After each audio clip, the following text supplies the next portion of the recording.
Hello everyone. So I am Brij Mohan Jha and today I am here with a new chapter periodic table. This is a very easy chapter and यहाँ से almost एक question हर साल JEE में आता है.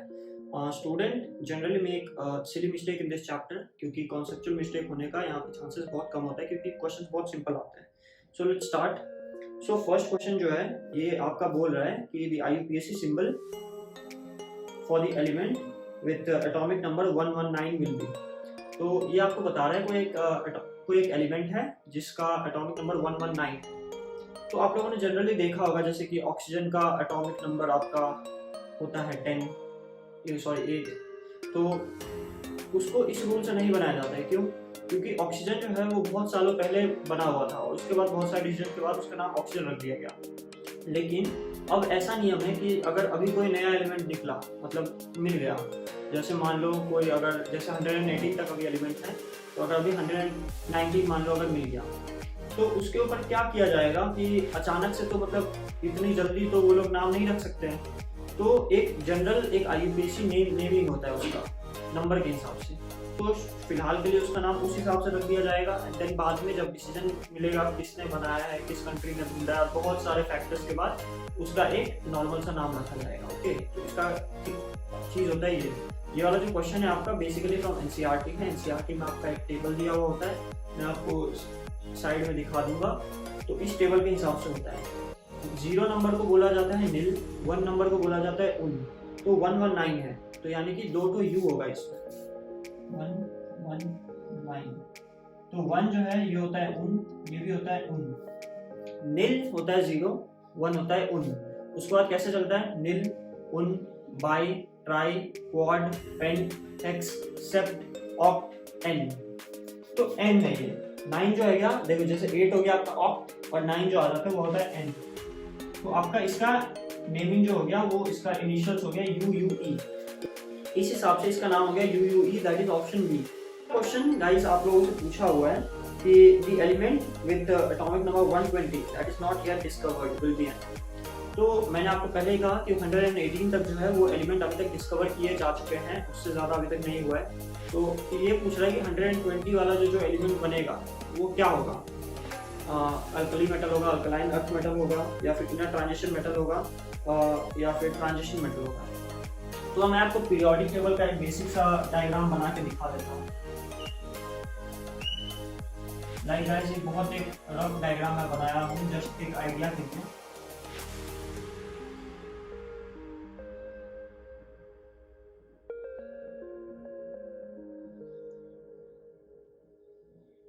ये होगा group 13, 14, 15, 16, 17 और ये रहा आपका 18.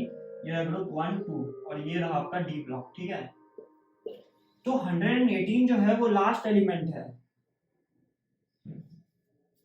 तो अगर 119 आएगा तो वो यहाँ पे आएगा,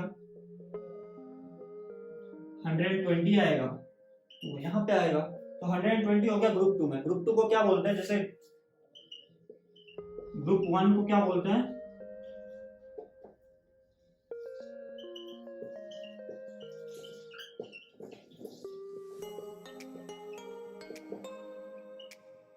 ग्रुप 1 को बोलते हैं अल्कली मेटल एंड ग्रुप 2 को बोलते हैं अल्कलाइन अर्थ मेटल. तो ये जो आपका हो गया ग्रुप 2 में आ गया that is alkaline earth metal. तो इसका भी आंसर आपका सिंपल हो गया ऑप्शन सी. अब आपसे पूछा हुआ है number 3, question number 3. Question number 3 क्या बोला है, the statement that is not correct for the periodic classification of element is. तो ये क्वेश्चन में आपको 4 स्टेटमेंट दिया गया है. अब आपसे पूछा हुआ है कि चारों में से कौन सा स्टेटमेंट जो है जो सही नहीं है. तो स्टेटमेंट्स पढ़ते हैं. The properties of an elements are the periodic function of the atomic number. Guys यार ये तो मॉडर्न पीरियोडिक लॉ है, तो ये तो सही होगा. Option B, non metallic elements are lesser in number than metallic elements, जो कि बहुत सही बात है. Alkali metal metal, alkaline earth metal metal है, डी ब्लॉक के सारे ऑलमोस्ट सारे के सारे एलिमेंट्स मेटल हैं. तो ज़्यादातर मेटल से नॉन मेटल्स बहुत कम है. The first annihilation energy of elements along a period do not vary in regular manner. ये बता रहा है अगर हम लोग across a period जाएंगे from left to right तो उसमें जो है जो फर्स्ट annihilation enthalpy होगा वो उसमें रेगुलर वेरिएशंस नहीं होंगे. चलो देखते हैं. ले लेते हैं, जैसे ग्रुप 1 का मैं पीरियड 1 पूरा का पूरा ले रहा हूँ, ठीक है।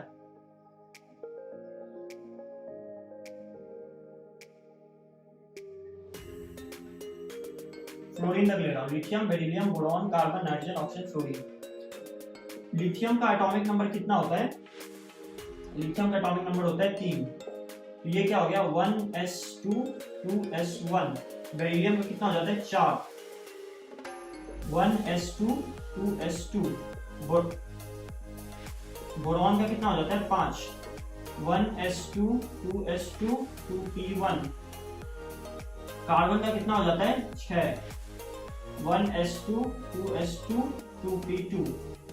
नाइट्रोजन का कितना हो जाता है 7, 1s2 2s2 2p3।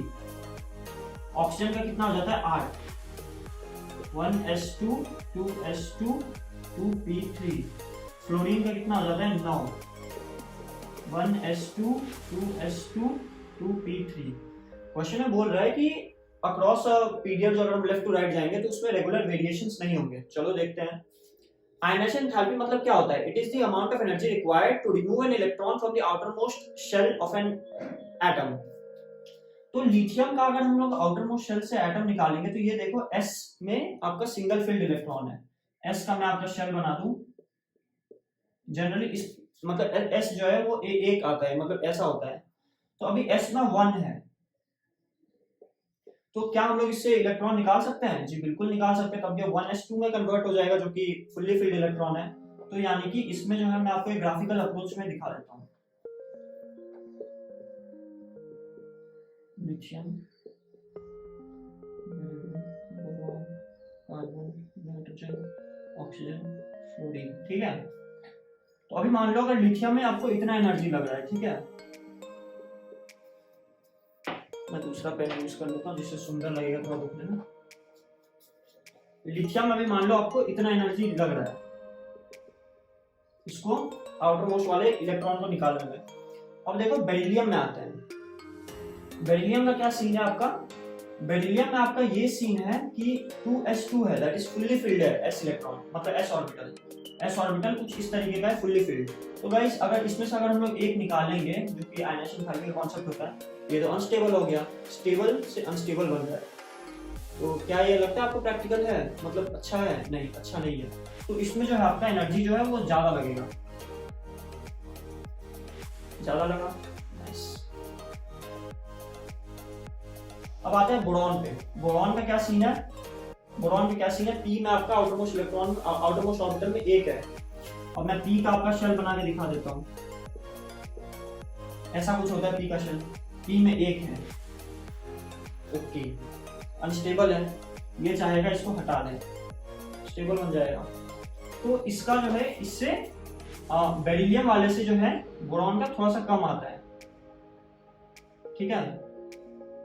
Okay, carbon पे आ जाते हैं, P2 है, सॉरी P2 है। इसको अब एक इलेक्ट्रॉन चाहिए जिससे ये हाफ फिल्ड कॉन्फ़िगरेशन में आ जाए।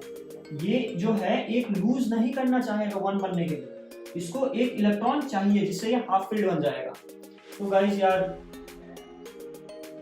कार्बन का भी जो है इसमें भी एनर्जी बहुत ज्यादा लगेगी, क्योंकि ये इस लेवल से ये इस लेवल में नहीं जाना चाहेगा, मतलब 2 इलेक्ट्रॉन से ये 1 में नहीं जाना चाहिए, 2 से 3 में जाना चाहेगा। तो इसमें पहले वाले से थोड़ा सा ज्यादा एनर्जी लगेगा, जैसे कि ये। नाइट्रोजन में आता है। नाइट्रोजन का क्या सीन है? P में है 3 इलेक्ट्रॉन, फील्ड कॉन्फ़िगरेशन में है ये, तो भाई यहाँ से चेंज ही नहीं होना चाहिए, चाहेगा ना कमाना चाहेगा ना बढ़ाना चाहेगा, इसमें एनर्जी और ज्यादा लगेगी। कार्बन,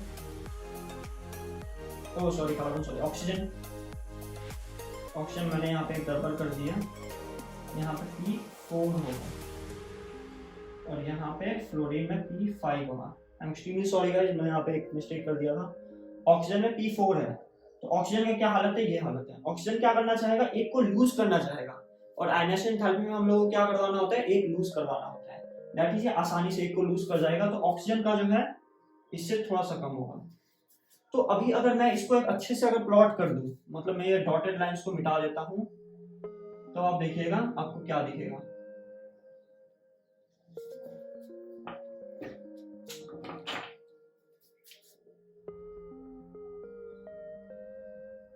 आपको दिख रहा है ये इरेगुलर वे में फॉलो हो रहा है, यानी कि ऑप्शन सही है। तो गाइस इस क्वेश्चन में मैंने आपको इतना सब कुछ बताया क्योंकि मतलब ये बस मैंने इस क्वेश्चन के लिए नहीं बताया, ये जो आयनेशन थेरेपी का पूरा कॉन्सेप्ट जो है वो आपको मैंने खोल के दे दिया। तो इससे क्या होगा, अगर आप इससे रिलेटेड आपका कोई क्वेश्चन आएगा मेंस में जैसे कि कुछ भी, तो आप वो आसानी से कर पाओगे। ठीक है, ये क्वेश्चन मैं चाहता तो मैं आपको 1 मिनट के अंदर इजीली सॉल्व करके बता सकता था। ठीक है, तो नेक्स्ट मतलब इसका लास्ट ऑप्शन देखते हैं, लास्ट ऑप्शन क्या बोल रहा है। लास्ट ऑप्शन में क्या दिया हुआ है, for transition element the D subshell is filled with electron monotonically with increase in atomic number. Okay, so last option क्या बोल रहा है आपका, डी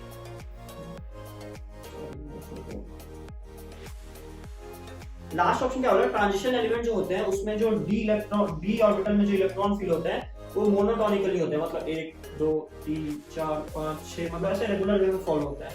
तो क्या ये सही है, देखते हैं। मैं पहले आपका ट्रांजिशन एलिमेंट का ये लिख दूं,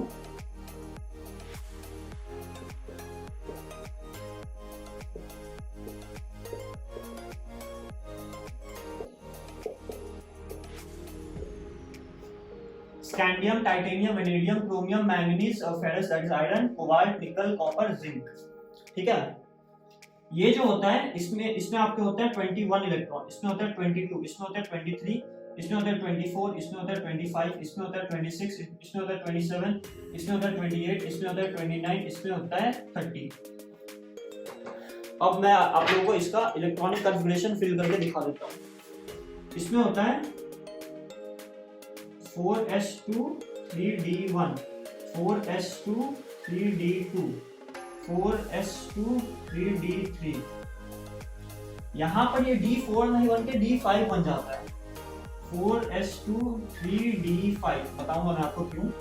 ये जो है नहीं, ये 4s2 नहीं है, 4s1 हो जाता है, 4s2 3d5, 4s2 3d6, 4s2 3d7, 4s2 3d8, 4s1 3d10, 4s2 3d10। अब गाइस आपको दिख रहा होगा एक डी में मैं इलेक्ट्रॉन काउंट करता हूँ, 1 2 3 5 5 6 7 8 10 10। क्या ये रेगुलर वे है, मोनोटोनिकली है? नहीं है। तो आपका आंसर तो आ गया कि ऑप्शन डी जो है वही गलत है। अब मैं आपको बता रहा हूँ कि ये ऐसा क्यों हो रहा है, यहाँ पे ये ऐसा क्यों हो रहा है।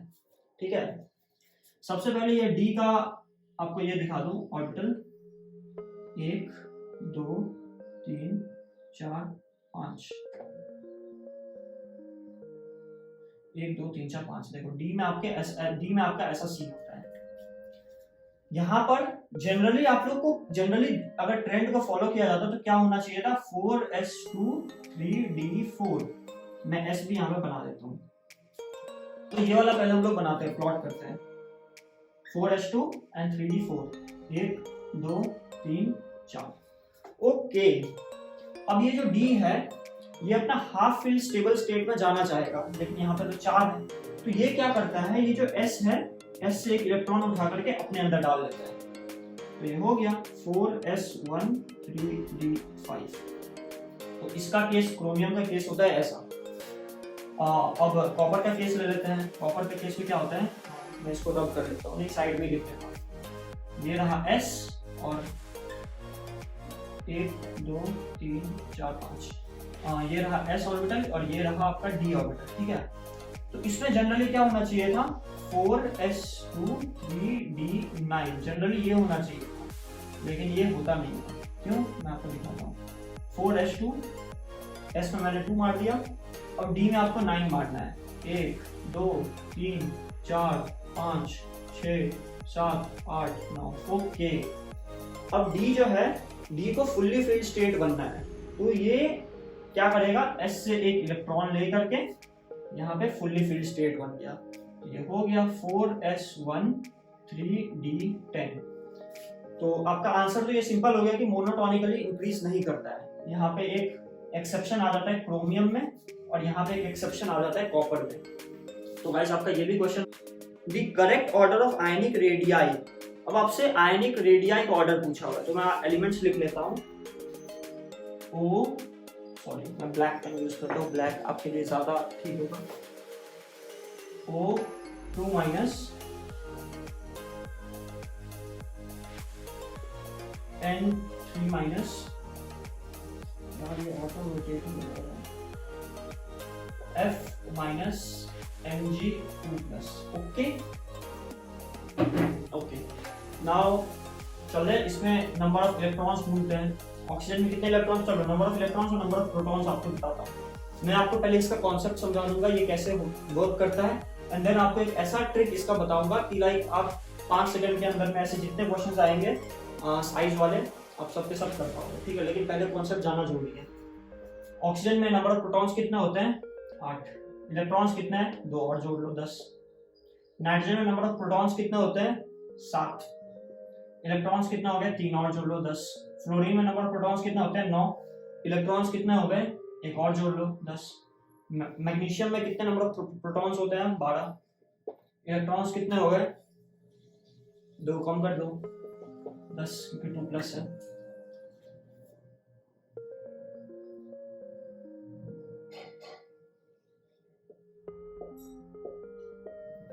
अब देखो मैं आप लोगों को एक अंदर की चीज मतलब समझा रहा हूँ। प्रोटॉन जो होता है पॉजिटिव चार्ज, वो एक अंदर में कॉन्सेंट्रेटेड वे में होता है। जैसे कि ये मैं आपको मतलब आपको मैं पहला वाला केस दिखा देता हूँ। प्रोटॉन हो गए 8, 1 2 3 4 5 6 7 8 प्रोटॉन। नंबर ऑफ इलेक्ट्रॉन्स देखो, इलेक्ट्रॉन्स नंबर ऑफ इलेक्ट्रॉन्स कितने हैं। इलेक्ट्रॉन जो है वो बाहर में स्प्रेड होते हैं ऑर्बिटल्स के अंदर। इलेक्ट्रॉन्स हो गए 10, 1 2 3 4 5 6 7 8 9 10। ओके, सो 8 प्रोटॉन जो है वो 10 इलेक्ट्रॉन को खींच रहा है। ओके, अब आपको मैं मैग्नीशियम वाला दिखाता हूँ। मैग्नीशियम प्रोटॉन कितना है, 12। 1 2 3 4 5 6 7 8 9 10 11 12 प्रोटॉन हो गए। इलेक्ट्रॉन्स कितने हो गए, 10। 1 2 3 4 5 6 7 8 9 10 12 प्रोटॉन 10 इलेक्ट्रॉन। अब आप यहाँ पे देख लो 8 प्रोटॉन मिल करके 10 इलेक्ट्रॉन को खींच रहे हैं। देखो पॉजिटिव नेगेटिव चार्ज है वो अट्रैक्ट करेगा। तो 8 proton that is come proton ज्यादा इलेक्ट्रॉन को खींच रहा है। यहाँ पे 12 प्रोटॉन 10 इलेक्ट्रॉन को खींच रहा है, दैट इज ज्यादा प्रोटॉन कम इलेक्ट्रॉन को खींच रहा है। तो ज्यादा पावर से कौन खींच पाएगा, ऑब्वियसली ये। अगर आप लोग कहीं पे कोई मैच खेल रहे हो, मतलब कोई भी अगर मान लो वो टग ऑफ वॉर चल रहा है, एक तरफ आपके 12 लोग हैं और एक तरफ आपके मान लो 6 लोग हैं, तो कौन जीतेगा, 12 लोग वाले जीतेंगे। तो यहाँ पे 12 प्रोटॉन जो है वो 10 इलेक्ट्रॉन को आराम से खींच लेगा। यहाँ पे 8 प्रोटॉन 10 इलेक्ट्रॉन को नहीं खींच पाएगा। तो ये प्रोटॉन है, ये रहा बाहर में इलेक्ट्रॉन, तो ये इलेक्ट्रॉन को खींच रहा है। प्रोटॉन है ये, इलेक्ट्रॉन है ये, तो ये इलेक्ट्रॉन्स को खींच रहा है। तो ये हो जाएगा स्मॉल, और ये नहीं उतना खींच पा रहा है, तो ये हो जाएगा बिग। दैट इज, अगर तो इसका हम लोग Z/E रेशियो कैलकुलेट कर लेते हैं। Z हो गया नंबर ऑफ Z हो गया आपका प्रोटॉन, और E जो है वो आपका हो गया इलेक्ट्रॉन। तो यहाँ पे प्रोटॉन कितने थे, 8। इलेक्ट्रॉन कितने हो गए, 10, 0.8। यहाँ पे Z/E रेशियो क्या आएगा, प्रोटॉन हो गए 12 और इलेक्ट्रॉन हो गए 10, 1.2। तो जिसका Z/E रेशियो कम आएगा, Z/E रेशियो कम, वो एटम वो एलिमेंट बड़ा होगा। इसका Z/E रेशियो ज्यादा है तो ये स्मॉल हुआ, इसका Z/E रेशियो कम है तो ये बड़ा हुआ। अब मैं आपको इस क्वेश्चन का ट्रिक बताता हूँ, ठीक है। लाइक इतना आपको ये आपको जानना बहुत जरूरी था, लेकिन अब मैं आप लोगों को ट्रिक बता रहा हूँ। इस क्वेश्चन में ट्रिक ये इन्वॉल्व है कि अरे यार मैंने वो भी मिटा दिया, सॉरी। तो अब मैं आपको इस क्वेश्चन का ट्रिक बता देता हूँ। तो हम लोगों ने अभी अभी कैलकुलेट किया कि सब में 10 इलेक्ट्रॉन है, दैट इज आइसोइलेक्ट्रॉनिक स्पीशीज है। तो आइसोइलेक्ट्रॉनिक स्पीशीज का चार्ज मतलब साइज निकालने का एक ट्रिक होता है। ट्रिक क्या होता है, पॉजिटिव चार्ज जितना ज्यादा होगा उसके ऊपर, साइज उसका उतना कम होगा। समझ पा रहे हो? जैसे हम लोगों ने इसका कैलकुलेट किया, ये छोटा होगा, इसमें थे कितने 12 प्रोटॉन थे, वो मिलकर के बस 10 इलेक्ट्रॉन को खींचते हैं, तो वो आसानी से खींच लेगा। पॉजिटिव चार्ज जितना ज्यादा, साइज उतना कम। नेगेटिव चार्ज जितना ज्यादा, साइज उतना ज्यादा। समझ पा रहे हो? तो मैं इसको आपको दिखा दूं। देखो नेगेटिव चार्ज किसमें सबसे ज्यादा है, N3 माइनस, फिर इसमें O2 माइनस, फिर इसमें F, और ये तो Mg प्लस, ये तो इतना सा होगा। तो आपका यही कॉन्सेप्ट से ये क्वेश्चन आपका सॉल्व हो जाता है। तो और ये साइज वाला जो है ये बहुत ज्यादा रिपीट करता है मेंस एग्जाम में, ठीक है? तो इसको आप लोग अच्छे से समझ लीजिएगा। सो अब नेक्स्ट क्वेश्चन क्या बोल रहा है, with each pair of element, हम लोगों को एलिमेंट के कुछ पेयर दे दिए, FnCl, fluorine and chlorine, sulphur and selenium, lithium and sodium. Okay, अब हम लोगों को इसमें पूछा क्या है, the element that release more energy upon an electron gain are। अब हम लोग से इलेक्ट्रॉन गेन एंथैल्पी का ये लोग का ऑर्डर पूछा हुआ है। तो अगर हम लोग डाउन द ग्रुप जाते हैं कहीं पे, तो इलेक्ट्रॉन गेन एंथैल्पी जो है वो डिक्रीज करती है। क्या डाउन द ग्रुप जाएंगे तो इलेक्ट्रॉन गेन एंथैल्पी डिक्रीज करेगी, और अगर अक्रॉस अ पीरियड जाएंगे तो वो इंक्रीज करती है। क्यों?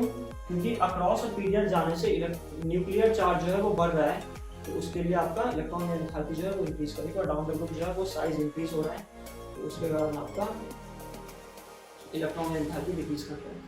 तो फ्लोरीन ऊपर आता है, क्लोरीन, तो फ्लोरीन का इलेक्ट्रॉन गेन एंथैल्पी ज्यादा होना चाहिए, क्लोरीन का कम, लेकिन नहीं, ये केमिस्ट्री है, यहीं पे ये एक्सेप्शन आ गया।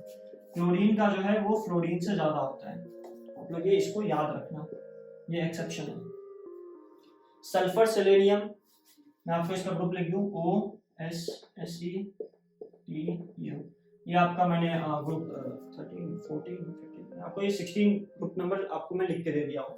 तो ये रहा सल्फर, ये रहा सेलेनियम। किसका ज्यादा होना चाहिए? सल्फर का। इसमें एक्सेप्शन नहीं आता है, एक्सेप्शन अभी बस इसमें आया हुआ है। इसका भी मैं आपको ग्रुप नंबर लिख दूं,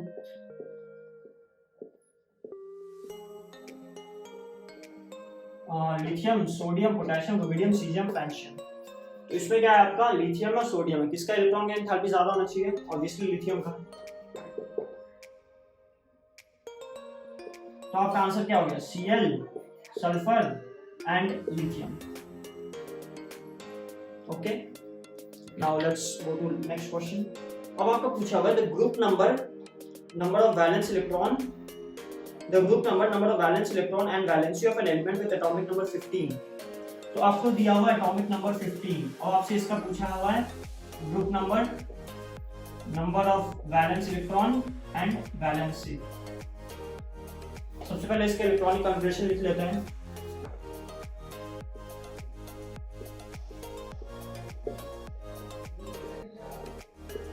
कितना बच 2 2 4 10 11 12 और हम लोगों 3।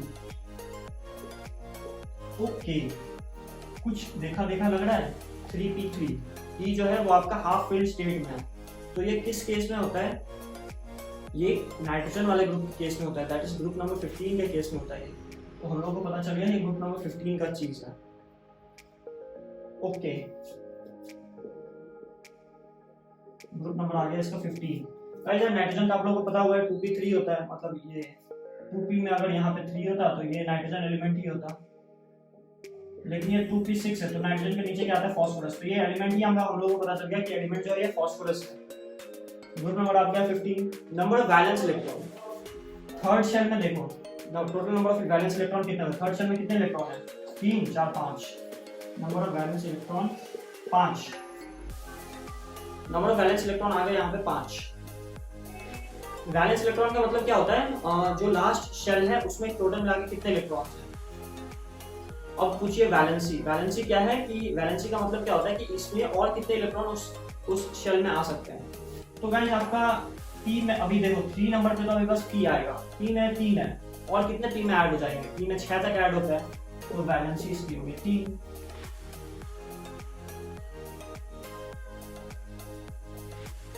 15, 5 और 3, तो इसका गाइस ऑप्शन हो गया आपका बी।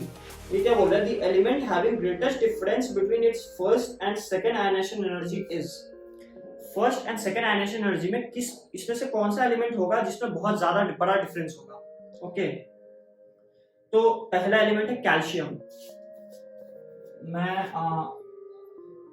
कैल्शियम इसका, अरे ये आप उस कॉन्सेप्ट से कर सकते हो, ठीक है, मतलब वो पीरियोडिक टेबल वाले कॉन्सेप्ट से। तो मैं आपको एक इस तरीके का दिखा देता हूँ। ये हो गया आपका ग्रुप 1 एंड 2, ये हो गया आपका D block, boron family, carbon family, nitrogen family, oxygen family, fluorine family and noble gases वाले फैमिली, ठीक है।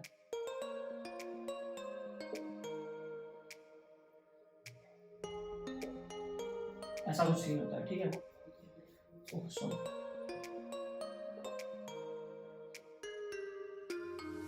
तो अभी देखो इसमें आपका कैल्शियम कहाँ पे आता है, कैल्शियम यहाँ पे आ गया ग्रुप नंबर 2 थर्ड पीरियड में। कैल्शियम आपका यहाँ पे आ गया। स्कैंडियम कहाँ पे आता है आपका, स्कैंडियम आता है यहाँ पे। बेरियम,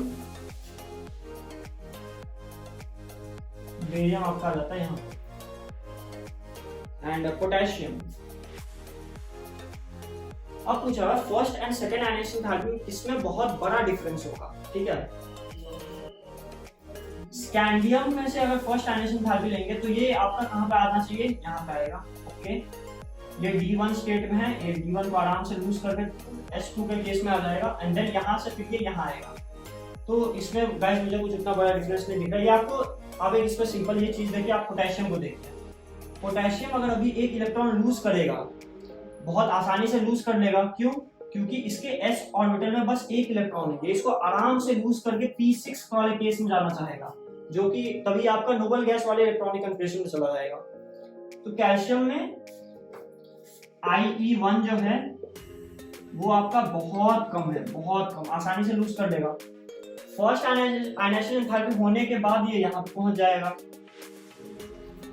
सेकेंड आयनेशन एंथैल्पी में इसको आपका नोबल गैस कॉन्फ़िगरेशन छोड़ करके हाइड्रोजन वाले कॉन्फ़िगरेशन में जाना है, जो कि ये नहीं जाना चाहेगा, तो इसमें बहुत ज्यादा एनर्जी लगेगी।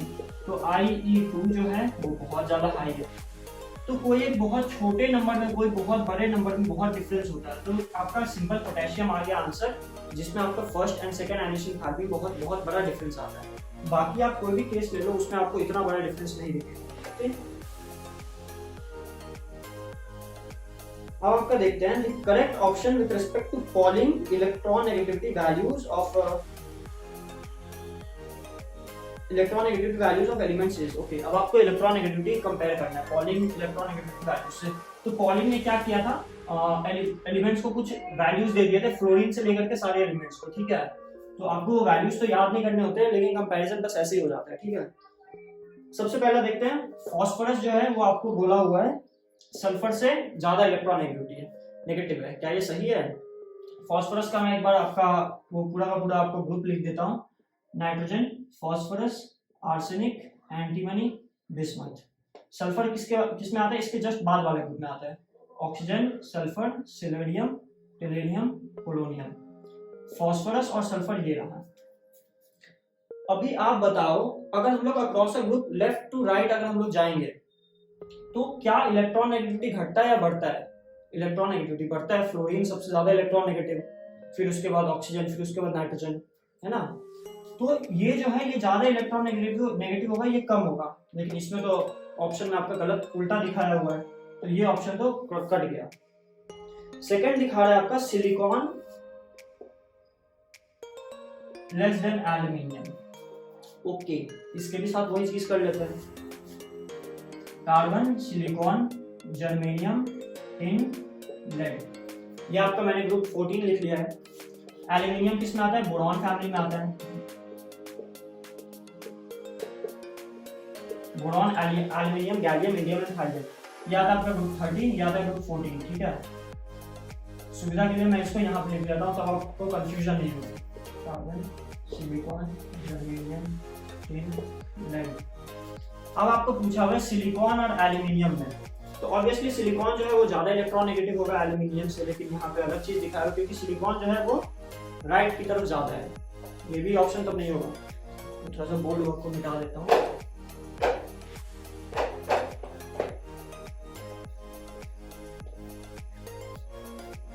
अब आपका है टेलेरियम और सेलेनियम में पूछा हुआ है।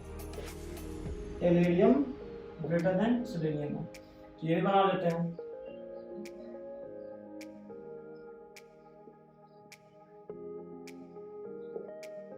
मैंने फिर से ग्रुप नंबर 16 बना लिया। टेलेरियम जो है वो सेलेनियम से ज्यादा इलेक्ट्रॉनेगेटिविटी है। गलत है, क्योंकि अगर हम लोग डाउन द ग्रुप जाते हैं तो इलेक्ट्रॉनेगेटिविटी जो है वो घटती है, लेकिन यहाँ पे उल्टा दिखाया हुआ है, तो ये भी ऑप्शन आपका हो गया गलत। एंड लास्ट में आपका है गैलियम, जर्मेनियम। ओके,